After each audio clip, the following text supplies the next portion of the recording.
Oke, kami menanggapi hal tersebut dengan positif ya. Karena seperti yang kami sampaikan juga sebelumnya di preskon kami dan wawancara sebelumnya bahwa memang kami menghimbau untuk mari kita sama-sama menjaga ruang digital yang kondusif. Sekali lagi, kami sebenarnya ada kekecewaan yang mana pada tanggal 11 sebenarnya sudah kita jadwalkan untuk bertemu. Ya, tetapi tanggal 11 ini belum terlaksana, sudah ada gugatan. Saya rasa ini bukan bicara mengenai masalah kekecewaan ya atau tidak kekecewaan, karena kan melakukan upaya hukum itu kan adalah hak dari semua orang.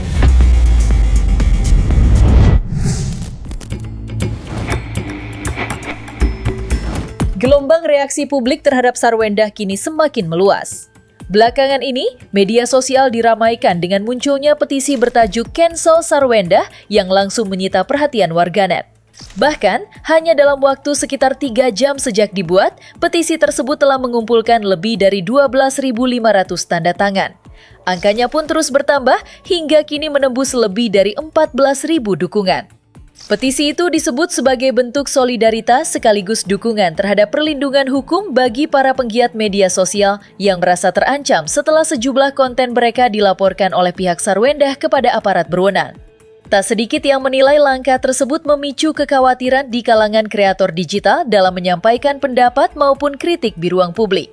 Jika target dukungan berhasil tercapai, petisi tersebut rencananya akan disampaikan kepada institusi terkait sebagai bentuk penyampaian aspirasi dari para penandatangannya. Sarwendah bukan contoh ibu yang baik. Bermesra-mesraan di depan anaknya dapat mengganggu mental anak-anaknya. Juga menjadi contoh yang buruk untuk ditiru, memaki dan menyepelekan mantan suami di sosial media yang notabene-nya masih bertanggung jawab dengan hidup mereka. Mempertontonkan antara pria dan wanita terlalu berlebihan, bahkan di depan anak-anak, itu tidak baik. Dia tidak pantas dijadikan panutan di media sosial. Perkataannya yang kasar dan merendahkan ayah dari anak-anaknya di media sosial sungguh tidak mencerminkan perbuatan seorang ibu yang baik, ujar mereka para pengisi petisi. Banyak ucapan-ucapan, sindiran-sindiran yang sebenarnya itu tidak pantas didengar oleh anak-anak, apalagi itu berkaitan dengan ayah kandungnya ya. Itu bisa berdampak luas kalau misalnya anak-anak mendengarkan sesuatu hal yang tidak seharusnya atau belum waktunya dia dengar tentang ayahnya gitu. Apalagi sebenarnya itu bukan sesuatu hal yang pantas untuk dibicarakan. Belum lagi misalnya ya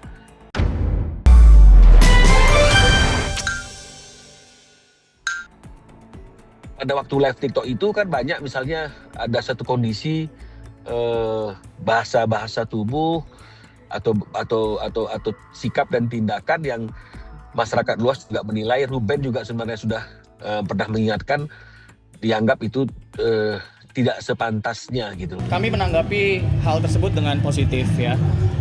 Karena seperti yang kami sampaikan juga sebelumnya di preskon kami dan wawancara sebelumnya bahwa memang kami menghimbau untuk mari kita sama-sama menjaga ruang digital yang kondusif. Demi siapa? Demi anak-anak. Di tengah derasnya sorotan publik, babak baru perselisihan pasca perceraian Ruben Onsu dan Sarwendah akhirnya memasuki jalur hukum. Kali ini, fokus utama bukan lagi sekadar polemik yang ramai diperbincangkan, melainkan perebutan hak asuh ketiga buah hati mereka yang kini resmi bergulir di meja hijau. Melalui tim kuasa hukumnya, Ruben diketahui telah mengajukan gugatan hak asuh ke Pengadilan Negeri Jakarta Selatan. Sidang perdana pun dijadwalkan berlangsung secara tertutup pada Rabu 15 Juli 2026. Pengadilan juga telah mengonfirmasi bahwa gugatan tersebut telah diterima dan siap memasuki tahapan persidangan. Namun sebelum perkara berlanjut lebih jauh, agenda pertama yang akan dijalani adalah proses mediasi. Tahapan ini menjadi kesempatan bagi Ruben dan Sarwendah untuk duduk bersama, berbicara dari hati ke hati, dan mencari titik temu demi kepentingan terbaik bagi ketiga anak mereka. Jadi hari ini kita melayangkan gugatan hak asuh anak itu agar kalaupun memang ada pembicaraan, karena setiap gugatan itu kan pasti ada mediasinya, itu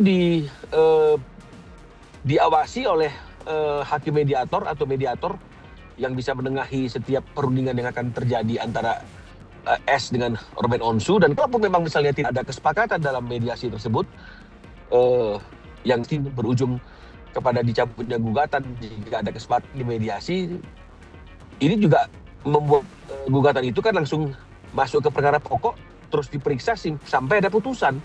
Jadi ini mungkin lebih memberikan kepastian hukum bagi Ruben Onsu gitu. Benar, Ruben Samuel Onsu telah mengajukan gugatan ke Pengadilan Negeri Jakarta Selatan yang ditujukan kepada Sarwendah, terdaftar pada nomor register 756 PDTG 2026 PN Jagatesel yang didaftarkan kemarin pada hari Rabu pukul tanggal 1 Juli 2026 dengan melalui kuasanya Dr. Minola Sebayang SHMH.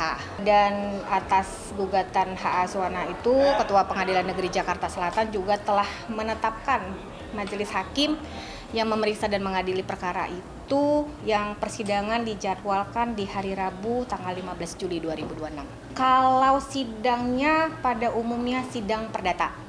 Pada umumnya sidang gugatan perdata, para pihak hadir lengkap. Ketika para pihak hadir lengkap, maka majelis hakim akan melakukan dulu tahapan yang namanya mediasi. Semoga dalam tahapan mediasi itu para pihaknya sepakat tentang hal-hal yang menjadi gugatan, sehingga nantinya akan dikeluarkan akte vandading, artinya berdamai, selesai itu gugatan. Tetapi apabila dalam tahapan mediasi itu para pihak tidak sepakat terhadap apa yang diajukan masing-masing, ya, baik penggugat dan tergugat kan pasti nantinya akan mempunyai kemauan masing-masing, akan mempertahankan dalil gugatannya dan akan mempertahankan dalil sangkalan dalam jawabannya. Dan apabila mediasi tidak berhasil, maka akan dilanjutkan ke pemeriksaan pokok perkara, jawab jinawab, jawaban, replik, duplik, dan pemeriksaan bukti, dan nanti akan ada pemeriksaan saksi kalau para pihak mengajukan saksi dalam perkara ini, kesimpulan dan akhirnya putusan oleh majelis hakim. Kayaknya itu biar Bang Minola aja bicara gitu, biar kita nggak ada di dua pintu dan semuanya. Ya insya Allah mudah-mudahan Allah mudahkan diberikan kelancaran. Menanggapi adanya gugatan dari sang mantan suami, pihak Sarwendah menegaskan bahwa mereka siap menghadapi seluruh rangkaian persidangan tanpa sedikit pun menunjukkan keraguan. Lewat tim kuasa hukumnya, Kris Samsiwu memastikan jika kliennya akan hadir mengikuti setiap agenda yang telah ditetapkan pengadilan. Tak hanya itu, mereka juga menegaskan akan memperjuangkan hak Sarwendah untuk tetap mendampingi dan mengasuh ketiga buah hatinya. Keyakinan tersebut bukan tanpa alasan. Tim kuasa hukum mengaku telah menyiapkan berbagai argumentasi hukum beserta sejumlah bukti yang diyakini dapat memperkuat posisi klien mereka di hadapan majelis hakim. Apabila memang ada hak Ruben untuk menggugat, silakan diajukan kepada pengadilan, kepada forum yang tepat. Bukan dengan gembar-gembor di media seperti itu yang kemudian dampaknya akan kepada anak-anak. Maka dengan masuknya gugatan ini kami menanggapi positif. Prinsipnya ginilah, kita nggak mau berbalas pantun di media. Sekali lagi saya mohon maaf ya kepada rekan-rekan.